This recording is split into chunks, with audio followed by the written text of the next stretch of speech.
ప్రభునందు ప్రియమైన జేహోజీర్ లోతున్న spiritual prayer members అందరికీ నా హృదయపూర్వక వందనాలండి. ఇది నిన్నకి ఏర్పాటు చేయబడిన వాక్య భాగము యోహాను సువార్త 6వ అధ్యాయము 28-29 వచనాలు. దయచేసి ఎవరైనా వాక్యం అందిస్తే సంతోషం అండి.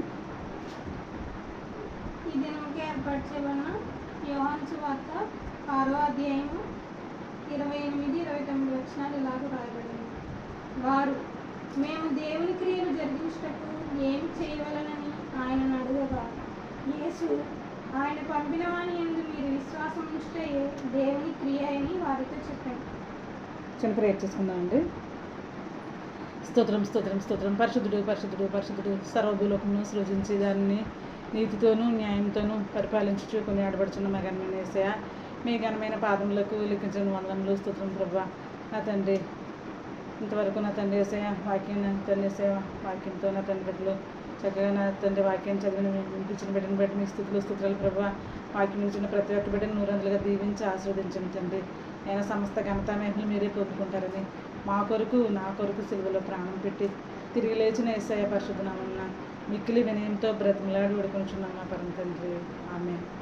ప్రభునందు ప్రియమైన సహోదరి సహోదరులారా, ఈరోజు మనం దేవుని యొక్క వాక్యాన్ని బిడ్డ చదివి వినిపించింది కదండి. యోహాను సువార్త 6వ అధ్యాయము 28-29 వచనాలు అన్నమాట. అంటే ఇక్కడ యేసుప్రభు గారండి ఆయన సువార్త ప్రకటిస్తూ ఆయన కపెర్నహూము ఆ యొక్క ప్రాంతాల గుండా వెళ్తున్నప్పుడు అక్కడ ఉన్న శిష్యులు, అక్కడ ఉన్న జనసమూహానికి ఆయన ప్రతిరోజు ఆయన వారి యొక్క అవసరతలు తీరుస్తూ వారి యొక్క రోగాలను స్వస్థపరుస్తూ వారితో ఆయన ప్రయాణం చేస్తున్న సందర్భం అండి. అయితే ఇక్కడ శిష్యులు అనమాట, శిష్యులు యేసుప్రభు గారు అక్కడ లేకపోవడం చూసి వాళ్ళు ఏం చేస్తున్నారంటే యేసుప్రభు గారు ఎక్కడున్నారని వెతుకుతున్నారండి నా ప్రియమైన సహోదరులారా. తర్వాత అక్కడ ఆ సముద్రం మీద గాలి తుఫాను వచ్చినప్పుడు ఆ గాలి బాగా భయంకరంగా అలలు కమ్ముతున్నప్పుడు వారు భయపడ్డారు. అయ్యో యేసుప్రభు గారు అంటే మమ్మల్ని రక్షించేవారు కదా అని వాళ్ళు అనుకున్నారండి. వారు అనుకున్న సందర్భంలోనే యేసుప్రభు గారు అక్కడ ఆ సముద్రం మీద నడవటం వాళ్ళు చూశారండి. చూసి భయపడ్డారు. అయితే యేసుప్రభు గారు అంటున్నారు, భయపడొద్దు, నేనే యేసుప్రభు, దేవుడైన యేసుప్రభు గారిని ఆయన చెప్తున్నారు. నా ప్రియమైన సహోదరులారా, అక్కడ ఆయన రొట్టెలు తీసుకుని ఆయన ప్రార్థించి వారందరికీ ఆహారంగా పంచిపెట్టడం మనం చూసాం.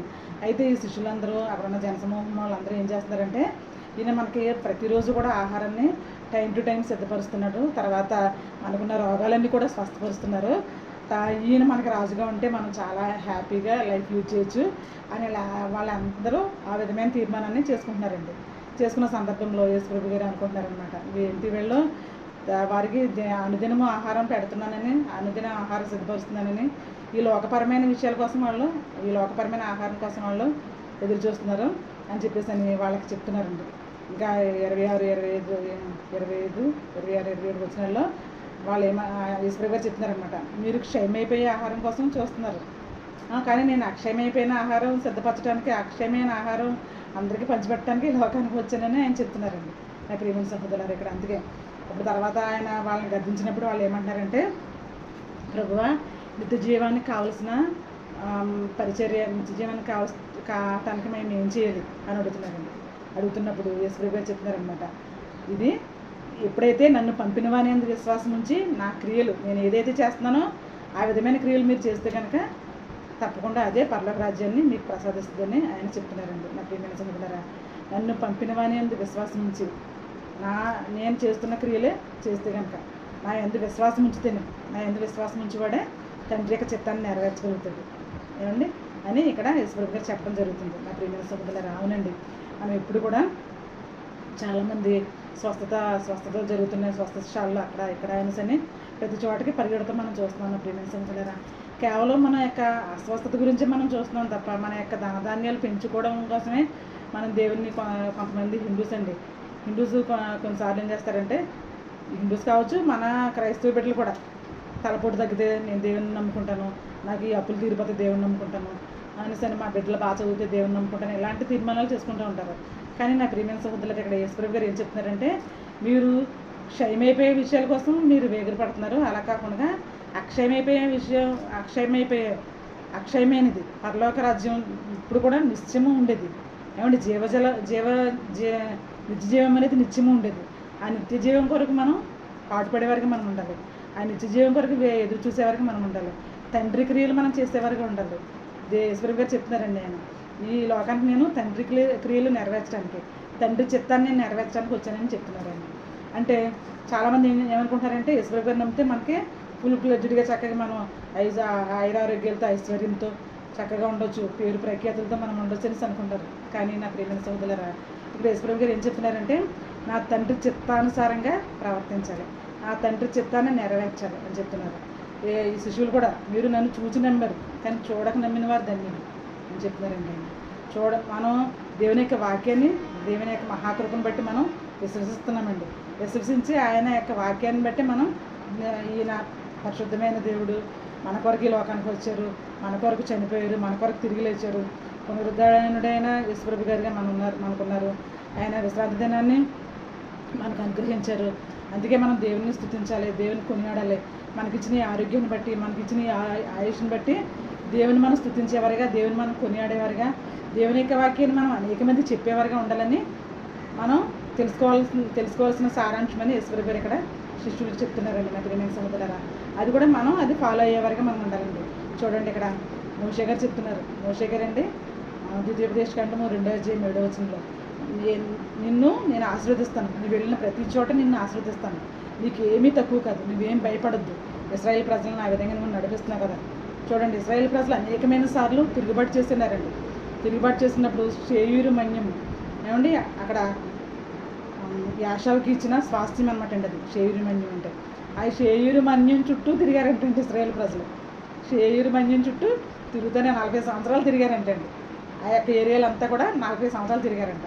అప్పుడు తండ్రి అయిన దేవుడు అంటున్నాడు, మీరు ఈ చుట్టూ తిరిగి చాలా కాలయాపన చేశారు, 40 సంవత్సరాలు మించిపోతున్నాయి, అయితే ఈసారి ఇంకా నేను మిమ్మల్ని ఇబ్బంది పెట్టను. మోషే వీళ్ళు కానాన్ దేశానికి తీసుకువెళ్ళు, ఉత్తర దిక్కుకు తిరగండి, ఉత్తర దిక్కుకు తిరిగినప్పుడు మీరు పాలుకెళ్ళి ప్రవహించే దేశంలోకి వెళ్తారు అని దేవుడు వాళ్ళకి చెప్తున్నాడండి.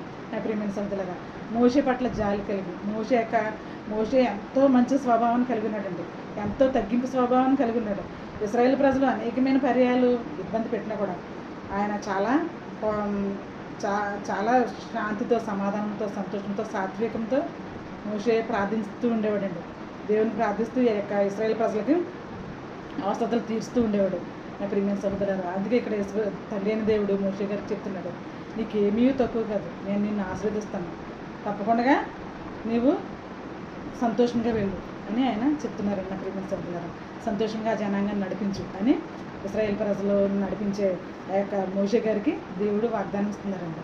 నా ప్రియమైన సహోదరులారా, అంటే మనం మన యొక్క పనికిమాలిన జీవితంతో మన చుట్టూ మనం తిరుగుతున్నామండి. ఏమండి, మనం ఏం చేస్తున్నామో మనకి తెలియకుండా మనం ఉంటున్నాం. కానీ ఇక్కడ దేవుడు ఏం చెప్తున్నాడంటే మీరు పాలుతెన్ని ప్రవహించే దేశానికి వెళ్ళాలంటే ఉత్తర దిక్కుకు తిరగండి అని చెప్తున్నాడు ఆయన. అలాగే మనం కూడా పాపాన్ని నుంచి తిరగాలండి. నా ప్రియమైన సహోదరులారా, పనికిమాలిన ఆలోచన నుంచి తిరగాలండి.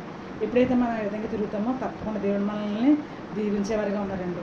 ఆయన అంటున్నారు ఇక్కడ, క్షయమైపోయే ఆహారం కోసం కాదు, క్షయమైపోయే ఈ బిల్డింగుల కోసం, క్షయమైపోయే ఈ భయంకరమైన ఉద్యోగాల కోసం, క్షయమైపోయి ఈ డబ్బు కోసం మనం ఆతృత పడుతున్నాం, వేగిరి పడుతున్నాం, ఎంతో భయంకరంగా మనం చేస్తున్నామండి. కానీ ఇక్కడ ఈశ్వరం గారు ఏం చెప్తున్నారంటే అక్షయమైన పరలోక రాజ్యం కోసం మనం ప్రాకులాడేవారిగా ఉండాలండి. అండ్ అనేక మందికి ఇంకా స్టిల్ ఇంకా ఎవరైతే నిత్య నాశనానికి దగ్గరలో ఉన్నారో, ఎవరైతే పాపంలో ఇంకా నిలిచి ఉన్నారో వారికి మనం దేవుని యొక్క వాక్యాన్ని మనం బోధించేవారికి ఉండాలండి. ఆ విధంగా బోధించినప్పుడు తప్పకుండా దేవుడు దేవునికి అది మహిమకరంగా ఉంటుందండి. నా ప్రియమైన సహోదరులారా, మన యొక్క పుట్టుకకు అది ఒక సార్థకత అనేది కలుగుతుందండి. నా ప్రియమైన సహోదరులారా, చూడండి, మోషేని దేవుడు ఏర్పాటు చేసుకున్నప్పుడు ఆయన అన్నాడు, మోషే నేను నోటి మాన్యం గలవాడిని, ఆయన మాట్లాడడం రాదు ప్రభువా, నేను ఎలాగా అంత భయంకరమైన ఫరో దగ్గర నుంచి నేను ఇశ్రాయేల్ ప్రజలను ఏ విధంగా నడిపించగలను అనేసి అన్నప్పుడు దేవుడు చెప్పాడు, నేను నీకు తోడే ఉంటాను, నువ్వు మాట్లాడటం నీవు కాదు, నేనే నీతో మాట్లాడిస్తానని చెప్పాడు. అట్టి రీతిగా మనంతటా మనం చెప్పేయాలని అనుకుంటే మనం ఏమీ చెప్పలేమండి. దేవుని యొక్క వాక్యం ఎప్పుడు కూడా చాలా నిత్య నూతనంగా ఉంటుందండి. దేవుని యొక్క వాక్యం అది శరీరానికి మూలుగులకి వెళ్ళి 2 అంచులు ఖడ్గం వల్ల దూసుకుంటూ పోతుందంటండి దేవుని యొక్క వాక్యం. ఏ బిడ్డకి ఏ వాక్య భాగం అయితే అవసరమో ఆ వాక్యమే వాళ్ళకి కరెక్ట్గా బుల్లెట్లాగా తగులుతుందండి. నా ప్రియమైన సోదరులారా, అందుకే మనం ఎప్పుడు కూడా మన యొక్క పనికిమాలిన జీవితాన్ని మనం విడిచిపెట్టి దేవుని కొరకు జీవించే వరకు మనం ఉండాలండి. దేవుని యొక్క సహాయం మనం అడగాలి. మన అంతటా మనం పవిత్రులుగా అవ్వాలంటే అవ్వలేమండి. కేవలం ఈ యొక్క వాక్యంతోనే మనం బాలుడు దేని చేత తన నడతను శుద్ధి చేసుకున్నాడంటే దేవుని యొక్క వాక్యం చేత అని ప్రసంగి చెప్తున్నాడండి మన ప్రియమైన సభ్యులరా. తప్పకుండా మనం దేవుని యొక్క వాక్యాన్ని మనం ఎప్పుడు కూడా ధ్యానించుకునేవారిగా ఉండాలండి. దేవుని యొక్క వాక్యాన్ని మనం వినేవారిగా ఉండాలండి. వాక్యం విన్నప్పుడు మన వాక్యమే కృపాసక్తి సంపూర్ణంగా మన మధ్యలో నివసించి అది వాక్యానుసారమైన ఫలాలను ఫలించే విధంగా చేస్తుందండి నా ప్రియమైన సభ్యులరా. అట్టి వాక్యాన్ని మనం అందరం కలిగి ఉందాం నా ప్రియమైన సభ్యులరా. మనం ఇప్పుడు కూడా దేవుని స్థుతించేవారుగా, దేవుని గణపరిచేవారుగా మనం ఉండేవారుగా మనం ఉండాలండి. ఇక్కడ శిష్యులు చెప్తున్నారు, యేసుప్రభువా నువ్వు ఎక్కడికి వెళ్ళిపోయావు, మేము ఇంత కష్టంలో ఉన్నాము, గాలి సముద్రం అలలు వచ్చేస్తున్నాయి, తుఫాను వచ్చేస్తుంది అనేసి అని యేసుప్రభు గారిని ప్రశ్నిస్తున్నారండి వారు శిష్యులైన వారు. అయితే వాళ్ళు దానికి సంబంధించి లోకపరమైన రాజుగా చేయాలని యేసుప్రభు గారిని వారు చూస్తున్నారండి. అయితే ఆయన వారు ఆ విధంగా అనుకున్న ప్రతిసారి కూడా వాళ్ళ దగ్గర నుంచి ఆయన వెళ్ళిపోతూ ఉండేవాడండి నా ప్రియమైన సహోదరులారా. రాజుగా లోకపరమైన రాజుగా చేద్దాం అనుకున్న ప్రతిసారి కూడా ఆయన ఆ ప్రాంతం విడిచి వేరే ప్రాంతంకి వెళ్ళి అక్కడ సువార్తను ప్రకటిస్తూ తర్వాత మళ్ళీ శిష్యుల దగ్గరికి ఆయన రావడం చూస్తున్నాం నా ప్రియమైన సహోదరులారా. తర్వాత శిష్యులందరూ కూడా ఏమండి ఇస్కరియోతు యోధ తప్పించి మిగతా వారందరూ కూడా ఎంతో గొప్ప సాక్షులుగా నిలబడ్డారండి నా ప్రియమైన సహోదరులారా. అపోస్తులుగా పిలువబడ్డారు ఏమండి. అనేకమైన కష్టాలకి నష్టాలకు వచ్చి వారి యొక్క దేవుని సువార్తను వారు ప్రకటించారండి. ఏమండి మనం ఈ దేవుని వల్ల ఈ లోకంలో మనం ఏం పెద్ద సువార్త చెప్పడానికి మనం ఏం ఇబ్బంది పట్టట్లేదు. మన దేశం, మన యొక్క రాష్ట్రాల్లో, మన యొక్క జిల్లాలో చాలా దేవుని యొక్క వాక్యాన్ని మనం విరివిగా చెప్పుకునే అవకాశాన్ని దేవుడు మనకు అనుగ్రహిస్తున్నారండి. అందుకే మనం మంచి ప్రభుత్వం రావాలని మనం ప్రేయర్ చేయాలండి. అండి మన దేశంలోనే ఇతర రాష్ట్రాల్లో చాలా ఘోరంగా ఉంటున్నాయి అండి. పంజాబ్లో, మణిపూర్లో ఇలాగ చాలా భయంకరమైన పరిస్థితులు అక్కడ వాళ్ళు ఎదుర్కొంటున్నారండి. పాస్టర్స్ని భయంకరంగా ఇబ్బంది పెడుతున్నారు అండి. అందుకని వారి కొరకు మనం ప్రార్థించే వారికి ఉండాలండి. అలాంటి వారిని దేవుడు తరిమి కొట్టాలని మనం ప్రార్థించాలండి. ఏమండి క్రైస్తవేతరులు ఎవరైతే ఉన్నారో దేవునికి సువార్తను ప్రకటించడానికి ఎవరైతే ఆటంకం కలిగిస్తున్నారో అలాంటి వారికి అధికారం దేవుడు ఇవ్వకూడదని మనం ప్రార్థన చేయాలండి. ఏమండి తప్పకుండా. అందుకే అలా ప్రార్థించినప్పుడు దేవుడు శాంతిని, సమాధానాన్ని, సంతోషాన్ని కలిగించే ఒక మంచి ప్రభుత్వాన్ని మనకు దేవుడు ఇవ్వబోతున్నారండి. అందుకే మనం తప్పకుండా దేవుని యొక్క చిత్తాన్ని మనం ఎరిగి మనం ప్రార్థించేవారికి ఉండాలి. దేవుని యొక్క చిత్తానుసారంగా మనం అనేక మందికి ఈ యొక్క జీవాహారాన్ని పంచిపెట్టేవారికి ఉండాలండి మన ప్రియమైన సహోదరులారా. అలా పంచిపెట్టినప్పుడు వాక్యానుసారమైన జీవితాన్ని మనం అందరం జీవిస్తామండి. దేవుడు మనకి, మన బిడ్డలకి, మన దేవుని పని ఎప్పుడైతే చేస్తామో దేవుడు మన పని చేస్తారండి. అప్పుడు మన బిడ్డలు ఆశీర్వదింపబడతారు అండ్ మనకు కలిగిన వారందరూ ఆశీర్వదింపబడతారు, మన గృహం ఆశీర్వదింపబడుతుందండి నా ప్రియమైన సహోదరులారా. అందుకే ఎప్పుడు కూడా వాక్యాన్ని మనం చేతపట్టుకుంటామండి. అందుకే చూడండి కీర్తనకారుడు చెప్తున్నాడు అండి, సమస్త దేశంలారా యెహోవాకు ఉత్సాహధ్వని చేయుడు, సంతోషంతో యెహోవాను సేవించుడు. ఏమండి సంతోషంతో యెహోవాను సేవించాలండి. అలా సేవించినప్పుడు దేవుడు తప్పకుండా మనకి సకల ఆశీర్వాదాలు దయచేసేవారిగా ఉన్నారండి. ఎప్పుడైతే మనం ఆయన మాట వింటామో ఏమండి యెహోవా యందు భయభక్తులు గలవారు ఈ విధంగా ఆశీర్వదింపబడతారని కీర్తనకారుడు చెప్తున్నాడు ఏమండి నా ప్రియమైన సహోదరులారా. 127 కీర్తనలో యెహోవా యందు భయభక్తులు గలవారు ఈ విధంగా ఆశీర్వదింపబడతారు. అండి వారు పిల్లలను చూస్తారు. నీ లోగిటి నీ భార్య ఫలించి ద్రాక్షవల్లి వల్లే ఉంటుంది, నీ భోజనం బాల చుట్టూ నీ బిడ్డలు ఒలివ చెట్ల వల్లే ఉంటారు. అండి ఆ విధంగా మనం ఆ విధంగా ఆశీర్వదింపబడాలంటే తప్పకుండా దేవుని వాక్యాన్ని మనం కలిగి ఉండే వరకు మనం ఉండాలండి. యేసుప్రభు గారు చెప్పినట్టుగా శిష్యులు చెప్పారు కదా, అక్షయం అనేది మనం కోరుకోవాలండి. క్షయం అనేది మనం కోరుకోకూడదు. అక్షయమైన జీవాహారాన్ని మనం కోరుకునే వరకు ఉండాలి. దేవుని యొక్క వాక్యాన్ని అనేక మందికి పంచిపెట్టే వరకు ఉండాలి. వాక్యానుసారమైన జీవితాన్ని మనం జీవించలాగిన పరిశుద్ధాత్మ దేవుడు మనకు సహాయం చేయాలని మనం ప్రార్థించుకునే వారికి ఉండాలండి. అప్పుడు తప్పకుండా మన బిడ్డలు మనం కూడా దేవుని యొక్క కృపను బట్టి మనం ఆశీర్వదింపబడతామండి. ఆనాడు ఇశ్రాయేలు ప్రజలు అన్ని శరీరమైన చుట్టూ 40 సంవత్సరాలు తిరిగి తర్వాత ఉత్తర దిక్కుకి తిరిగినప్పుడు మీరు ఉత్తర దిక్కుకి తిరగండి, అక్కడ మీకు శాంతి సమాధానం కలిగజేస్తాను, మోషే నీకు ఏమీ తక్కువ కాకుండా చేస్తాను, వెళ్ళు ప్రతి స్థలమందు నిన్ను ఆశీర్వదిస్తానని దేవుడు వాగ్దానం ఇచ్చారండి. అట్టి వాగ్దానం మన జీవితంలో కూడా పొందాలంటే కనుక మనం దేవుని తట్టు తిరిగేవారిగా ఉండాలండి. దేవుని తట్టు తిరిగినప్పుడు దేవుడు తప్పకుండా మనకి సకల ఆశీర్వాదాలు దయచేసేవారు ఉంటారండి. అందుకే మన వాక్యానుసారమైన జీవితాన్ని దేవుడు మనం జీవించాలని దేవుడు తప్పకుండా మనకు సహాయం చేయలాగిన పరిశుద్ధాత్మ దేవుడు ఈ వాక్యాన్ని మీ వినుకల్లో దీవించి ఆశీర్వదించును గాక. ఆమేన్.